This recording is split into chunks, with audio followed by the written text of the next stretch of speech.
Hello all and welcome back to another examination of some of the WPATH files that have been gifted to us by the Environmental Progress Group and others who have had a hand in making this happen.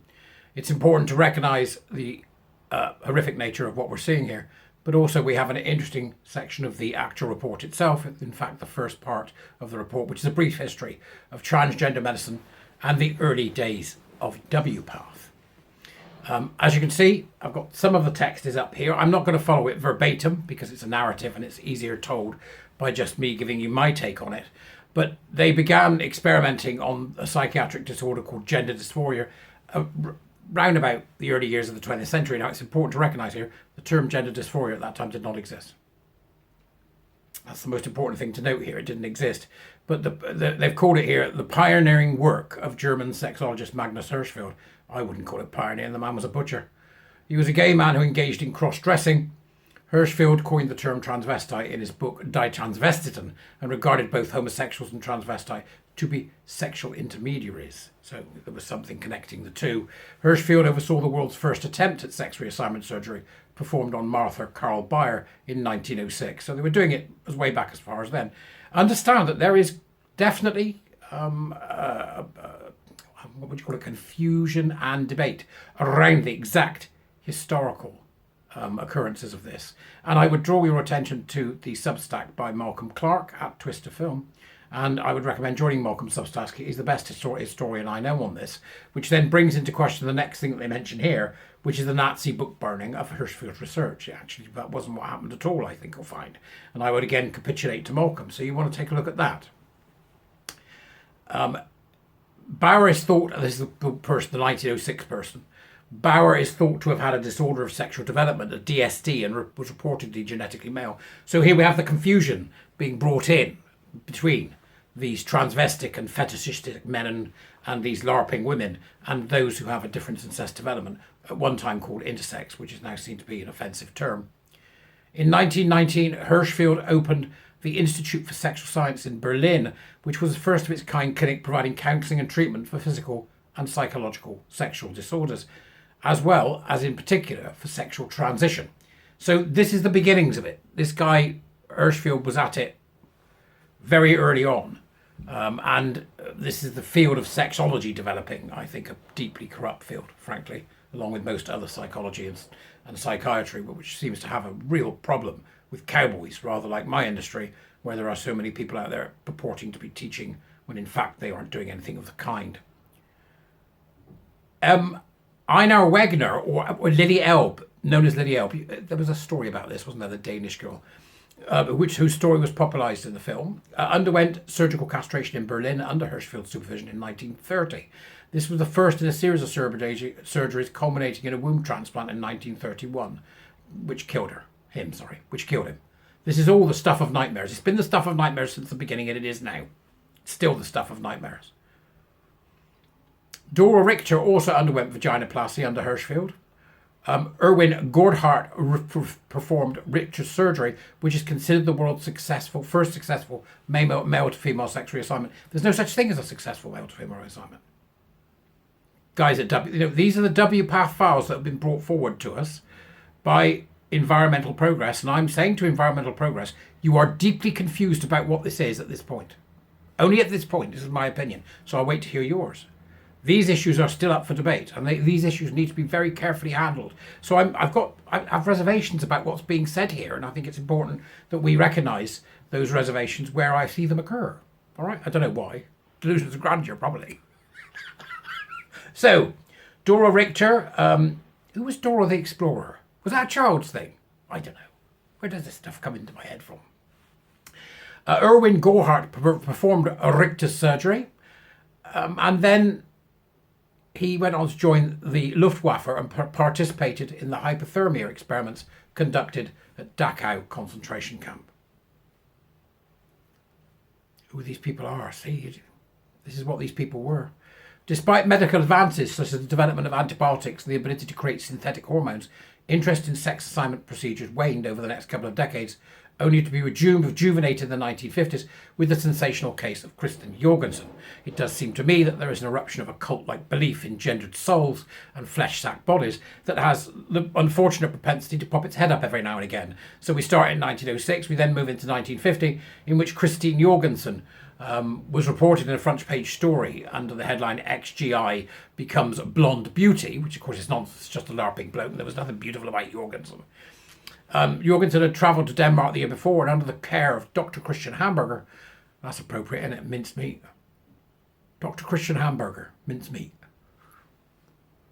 Cruel and unusual.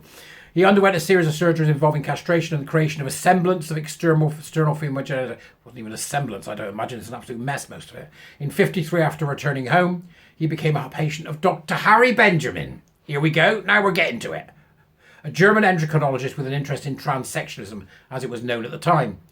Benjamin's career in medicine had a disreputable beginning when in 1913 he arrived in New York as the assistant of a quack peddling turtle treatment, a fake tuberculosis vaccine. It's interesting that Benjamin's career in medicine had a disreputable beginning, right? Benjamin's career in medicine was disreputable.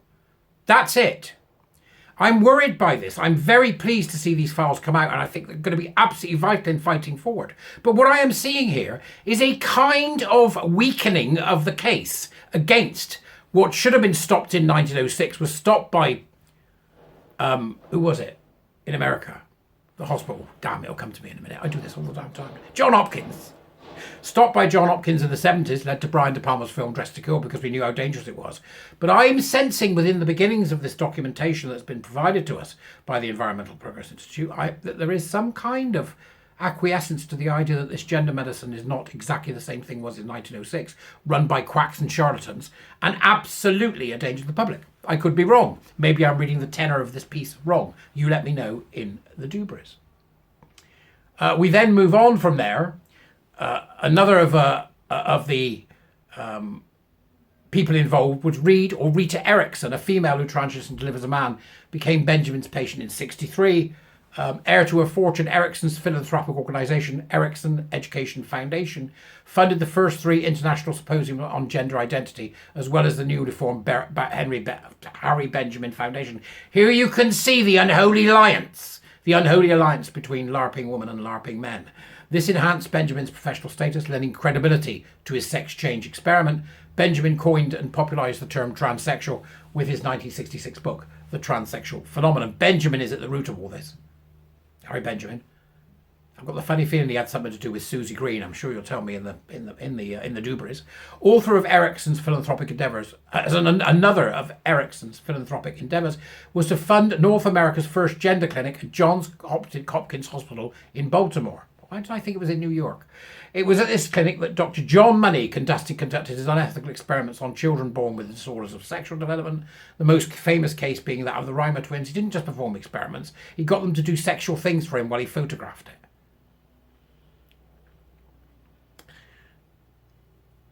But Money didn't just experiment on children. During the same period, he attempted to perform sex changes on adults, claiming great success. But when Dr. Paul McHugh became psychiatrist-in-chief at Johns Hopkins in 1975, he commissioned a follow-up study of the adults who had undergone these procedures, which found that while most of the patients claimed to be satisfied and experiencing no regret, there was little change in their psychological functioning. At that point, Johns Hopkins University knew that this entire edifice was nonsense. And it did nothing to affect the psychological condition of these deeply unwell and in some cases dangerous men.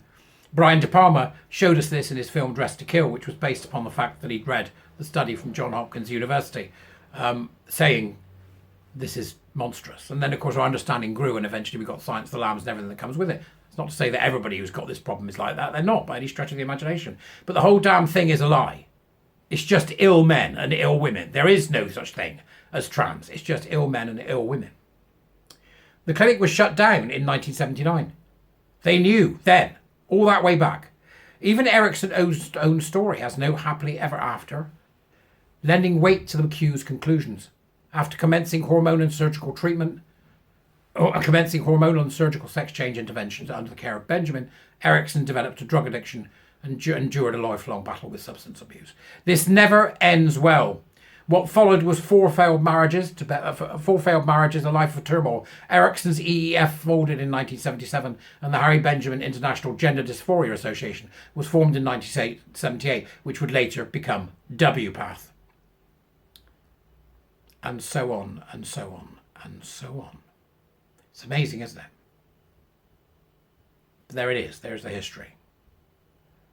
They continued working in this way. There were other players in the game who were more than interested in exploiting what was seen as an emerging medical field, when in fact what it is an emerging medical scandal on a par with eugenics. It is no... I don't think there's any coincidence that in 1906 this nonsense started at the same time that eugenics was in full flow in America. Sexologists have always been at the heart of it, and they always will be. But once you add in the likes of the Beaumont Society in the UK, who saw an opportunity to make their fetish and their paraphilia more publicly palatable, then the whole damn edifice falls to the ground. Make no bones about it, ladies and gentlemen, the original notion of gender identity, gender ideology of sex change is based upon the most perverted experimentation on humans, tangentially attached to the Nazis' experimentations in the atrocious camps and by the likes of Mengele, and then flowed through right up to today. Right up to today. Make no bones about it. It all goes. Because if it doesn't all go, it will come back.